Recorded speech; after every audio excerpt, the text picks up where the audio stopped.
سورۃ النحل کی آیت نمبر 66۔ الحمدللہ وکفا سلام علی عبادہ الذین اصطفیٰ خصوصاً علی سید الرسل وخاتم الانبیاء وعلی آلہ واصحابہ الاتقیاء اما بعد فاعوذ باللہ من الشیطان الرجیم بسم اللہ الرحمن الرحیم وَإِنَّ لَكُمْ فِي الْأَنْعَامِ لَعِبْرَةً نُسْقِيكُم مِّمَّا فِي بُطُونِهِ مِن بَيْنِ فَرْثٍ وَدَمٍ لَبَنًا خَالِصًا سَائِغًا لِلشَّارِبِينَ وَمِن ثَمَرَاتِ النَّخِيلِ وَالْأَعْنَابِ تَتَّخِذُونَ مِنْهُ سَكَرًا وَرِزْقًا حَسَنًا إِنَّ فِي ذَلِكَ لَآيَةً لِقَوْمٍ يَعْقِلُونَ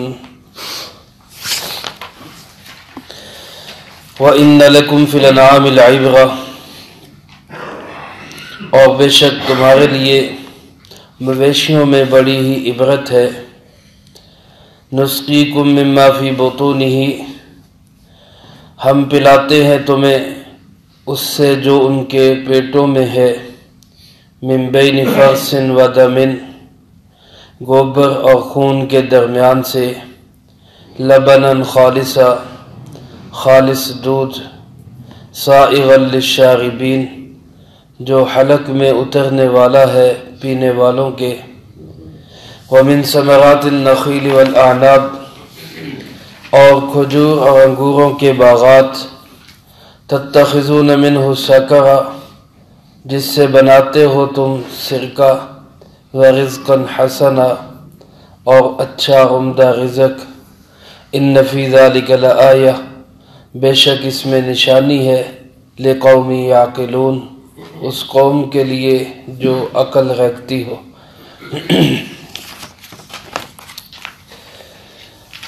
اس سورۃ مبارکہ کا مرکزی موضوع اور مضمون اللہ کی توحید ہے۔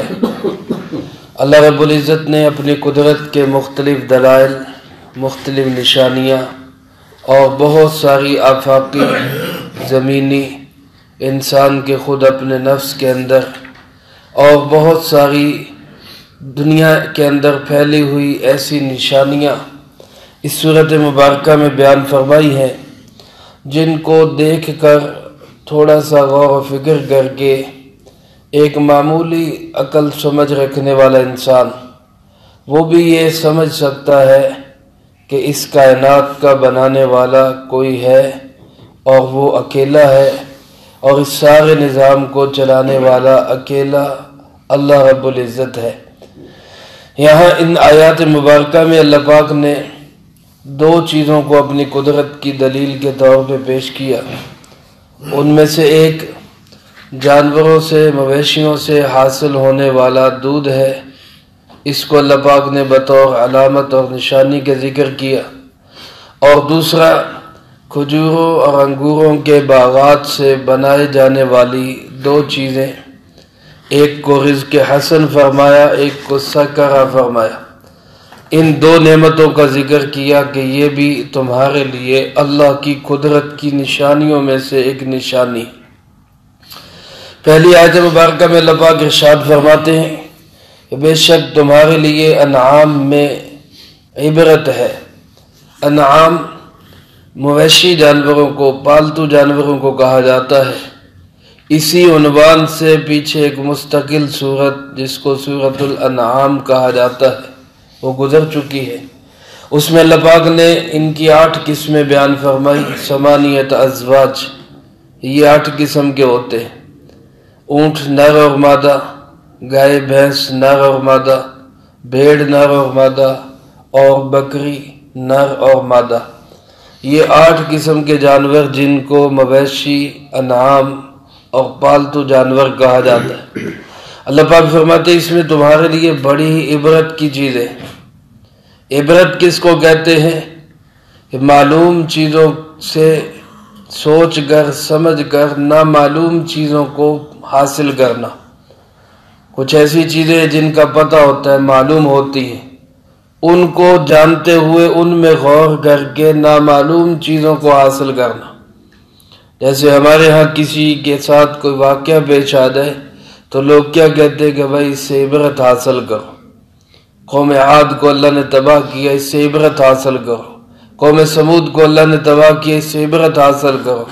یعنی عبرت کا مطلب کیا کہ یہ واقعہ تو معلوم ہے، اس قوم کے ساتھ یہ واقعہ ہوا، اب آگے کیا ہوگا اس کا پتہ تم اس واقعے سے لگا لو کہ جو اللہ کی نافرمانی کریں گے ان کے ساتھ یہی ہوگا، اس کو عبرت کہا جاتا ہے۔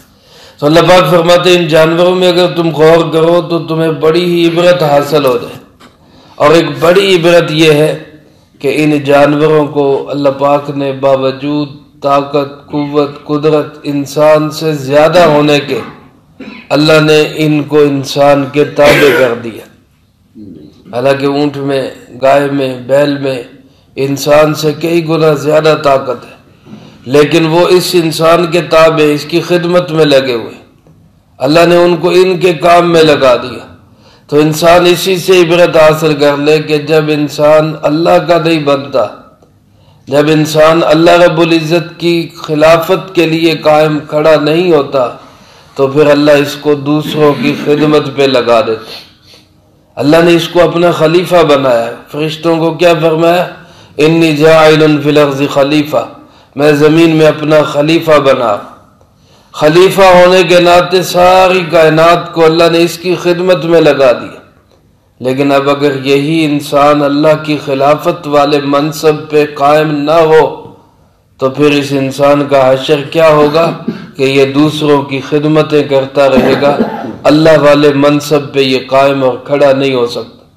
اس لیے اللہ رب العزت نے فرمایا ان چوپاؤں سے، ان مویشیوں سے عبرت حاصل کرو، اور ایک خاص طور پہ فرمایا یہ دیکھو نسقیکم مما فی بطونی، ہم تمہیں ان کے پیٹوں سے سیراب کرتے، من بطونی ہی، یہاں ایک علمی بحث ہے کہ یہاں پہ ہی ضمیر مذکر کی لائی اور اس کی علمی اشکالات ہیں، علمی جوابات ہیں، اس کا تذکرہ میں یہاں مناسب نہیں سمجھتا۔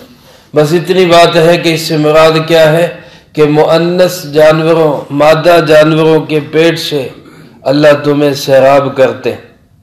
کس چیز سے؟ فرمایا من بین فرث و دم لبنا خالصا، کہ ایک طرف گوبر ہے ایک طرف خون ہے، ان کے درمیان میں سے خالص دودھ اللہ تمہیں پلاتا، خالص دودھ اور صاف ستھرا میٹھا دودھ۔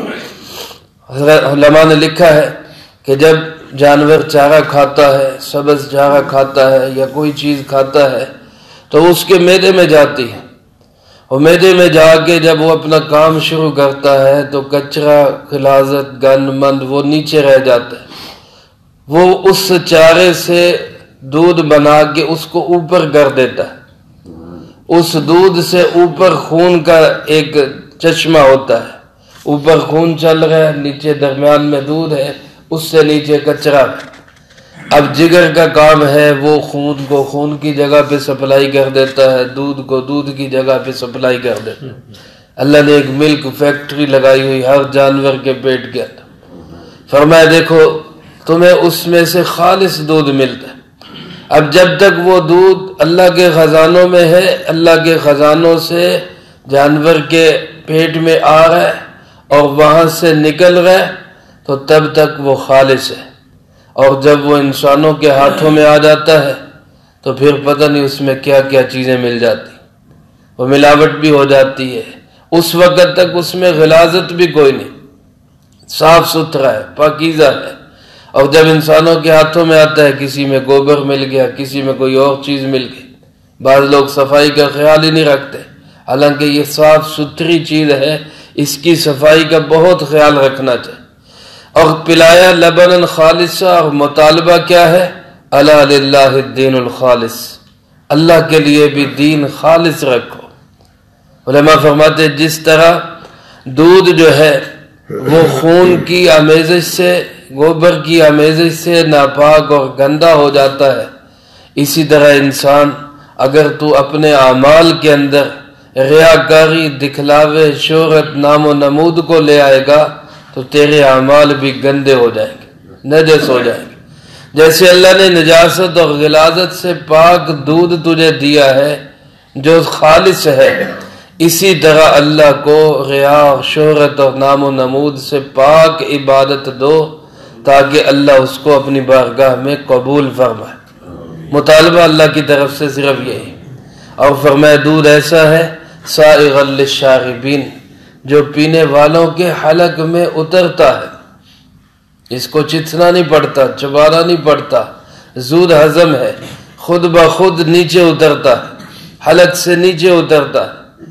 پچھلی صورت کے اندر گزر چکا، جہنمیوں کو جو پینے کے لیے وہاں دیا جائے گا تو وہ ان کے حلق سے نیچے نہیں اترے گا، حلق سے نیچے نہیں اترے گا۔ اس کے مقابلے میں فرمایا دودھ اللہ نے دنیا میں ایسی نعمت عطا کی جو حلق سے آرام سے اترنے والا ہے۔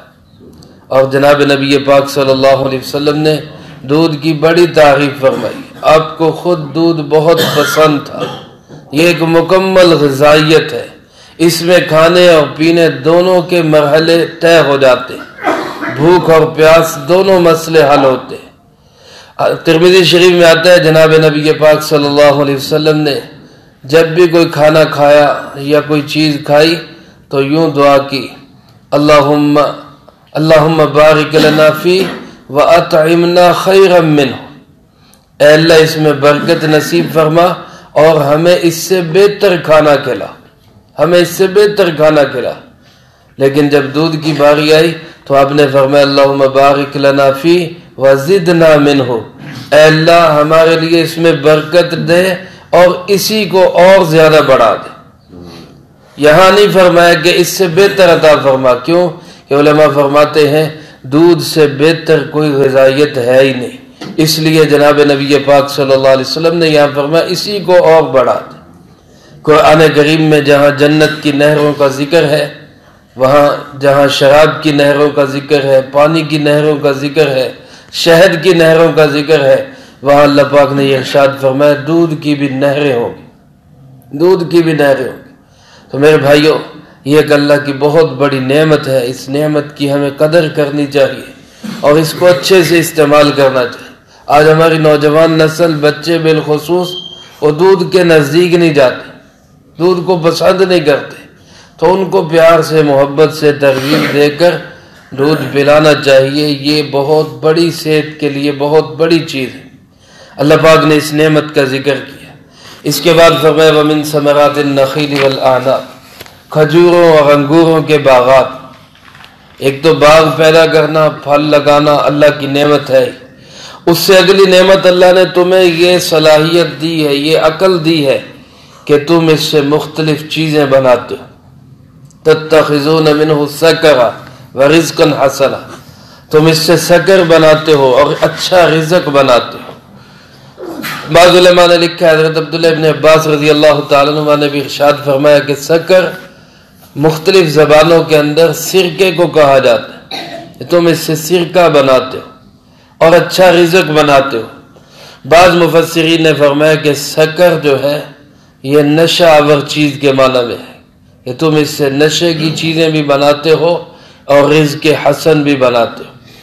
تو اس سے یہ نہ سمجھا جائے کہ نشے والی چیز کو اللہ نے بطور نعمت کے ذکر کیا، کیونکہ یہاں صرف اللہ اپنی قدرت کی دلیل بیان کر رہے ہیں کہ یہ چیزیں بھی ساری دنیا میں موجود ہیں۔ جیسے دنیا کے اندر اللہ نے زہر بھی پیدا کیا ہوا ہے، زہر بھی موجود ہے۔ اب اس سے یہ معلوم نہیں ہوتا کہ زہر کا کھانا حلال ہے، وہ اللہ کی قدرت کی ایک نشانی ہے کہ اللہ نے اس کو پیدا کیا ہوا ہے، لیکن وہ کھانا حلال نہیں ہے۔ یا اسی طرح اللہ رب العزت نے دنیا کے اندر مختلف اجناس کو پیدا کیا، مٹی بھی ہے، ریت بھی ہے، پتھر بھی ہیں۔ اب یہ اللہ کی قدرت کی نشانیاں ہیں، لیکن اس کا یہ مطلب نہیں کہ ان کو کھانا حلال ہو گئے۔ تو سکر اگر نشہ آور چیز بھی ہو، اور نشہ آور چیز کو اللہ نے بطور قدرت کی نشانی کے بیان کر دیا، تو اس کا یہ مطلب ہرگز نہیں کہ یہ نشہ آور چیز حلال بھی ہوگی، بلکہ اگر یہاں پہ غور کیا جائے تو ایک بڑے اچھے انداز سے اللہ پاک نے اس طرف اشارہ کر دیا کہ نشہ آور چیز کوئی اچھی چیز نہیں ہے، کیونکہ دو چیزیں بیان فرمائی نا، تتخذون منہ سکرا ورزقا حسنا، کہ تم اس سے بناتے ہو نشاور چیز اور اچھا رزق۔ اسی سے پتہ چل جاتا ہے، اسی جو ہے انداز عبارت سے معلوم ہو جاتا ہے کہ نشاور چیز کوئی اچھی چیز نہیں۔ علماء فرماتے ہیں چونکہ پہلے ابتدائی اسلام میں شراب کی حرمت ایک دم نہیں آئی، جس طرح ہمارے ہاں آج معاشرے میں چائے ہر آدمی کے منہ کو لگی ہوئی ہے، شاید ہی کوئی آدمی ہو جو چائے کے بغیر جیتا، بلکہ یہ چائے بعض لوگوں کا پیٹرول ہے، سارا دن اس کے بغیر چل ہی نہیں سکتے، گھنٹے 2 گھنٹے بعد چائے نہ پیئیں تو وہ ان کے لیے جو ہے کام کرنا مشکل ہو جاتا ہے۔ تو اگر اس ماحول کے اندر اس کو ممنوع قرار دیا جائے تو انتہائی مشکل ہے کہ لوگ چھوڑ سکیں۔ اس سے بھی زیادہ اس وقت شراب عام تھی عرب کے معاشرے کے اندر، اور اگر ایک دم کہا جاتا ہے اس کو چھوڑ دو تو شاید ان کے لیے بہت مشکل ہو جاتی، لیکن اسلام نے اس کو دھیرے دھیرے چھڑوایا۔ یہ علماء فرماتے ہیں کہ سب سے پہلی آیت یہی نازل ہوئی اس کے بارے میں کہ اللہ پاک نے اس کو رزق حسن سے الگ کر کے بتا دیا، نشہ آور چیز اور رزق حسن۔ بہت سے سمجھدار لوگ ایسے تھے جو پہلے ہی استعمال نہیں کرتے تھے، کچھ جو کبھی کبھی استعمال کرتے تھے وہ اسی سے بعد آ گئے کہ یہ کوئی اچھا رزق نہیں۔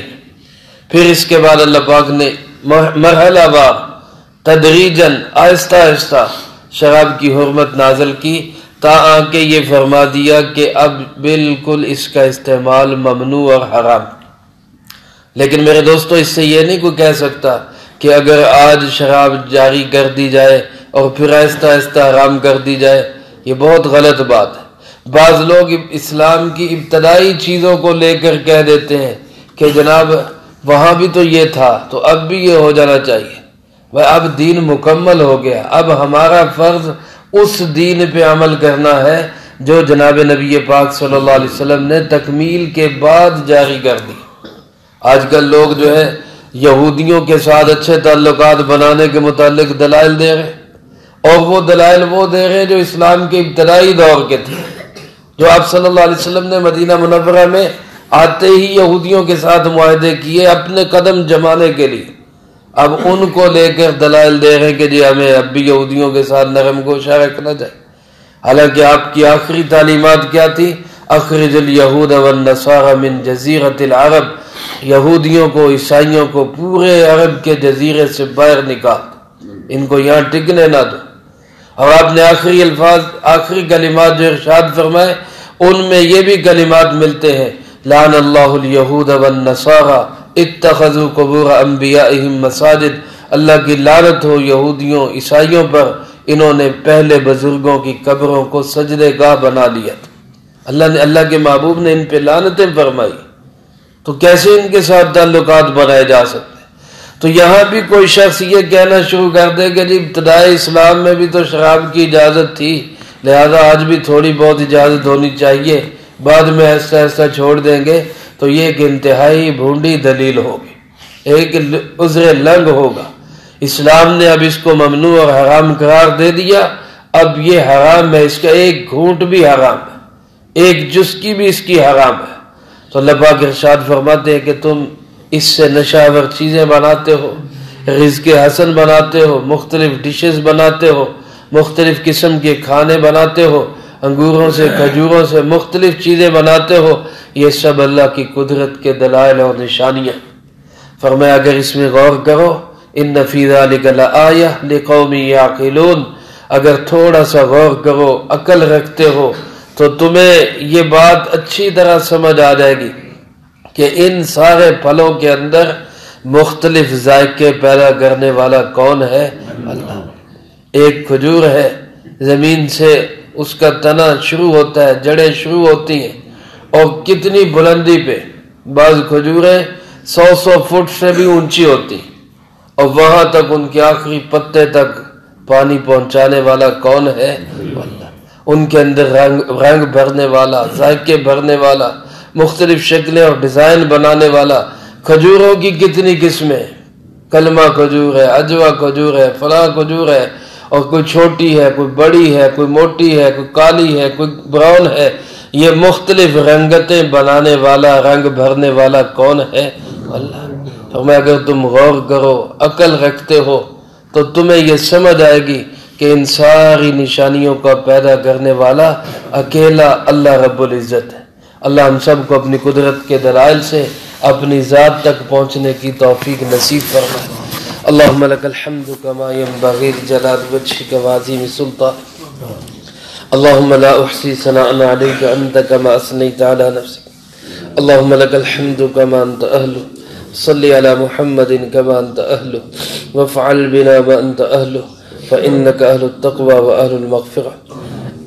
اللہم ربنا ظلمنا انفسنا وإن لم تغفر لنا وترحمنا لنكونن من الخاسرين، ربنا هب لنا من أزواجنا وذرياتنا قرة أعين واجعلنا للمتقين إماما۔